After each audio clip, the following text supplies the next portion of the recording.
আমরা বহুবার বলেছি, জুলুম করেন না, মানুষের প্রতি অত্যাচার করেন না, মিথ্যা মামলা দিয়ে মানুষকে ফাঁসায়েন না, অযথা মানুষের নামে গায়েবী মামলা দিয়েন না, মানুষকে গুম খুন নির্যাতন আয়না ঘর করেন না। আমরা কোরআন হাদিস দিয়ে শতবার বুঝাইছি, তারা বলছে আমাদেরকে ধরে কে? আল্লাহ বলছেন ইন্না বাতশা রাব্বিকা লাশাদীদ, ধরে না, কিন্তু আল্লাহ ধরলে ছাড়ে না। সাবধান করা আমাদের দায়িত্ব।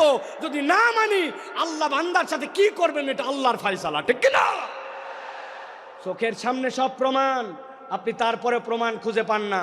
যাদেরকে আপনি অপমান করে অপদস্থ করে দেশ থেকে বের হতে বাধ্য করেছিলেন, যাদেরকে মিথ্যা মামলা দিয়ে অন্যায় করে জাতির সামনে লাম্পট্য চরিত্রের অপবাদ দিয়ে ভিতরে ঢুকিয়েছিলেন, আল্লাহ তাদেরকে এমন সম্মানিত করেছেন, তারা আজকে মঞ্চে বক্তব্য দেয়, তাদের কথা শোনার জন্য লক্ষ মানুষ আসে। আর যারা বাধা দিয়েছিল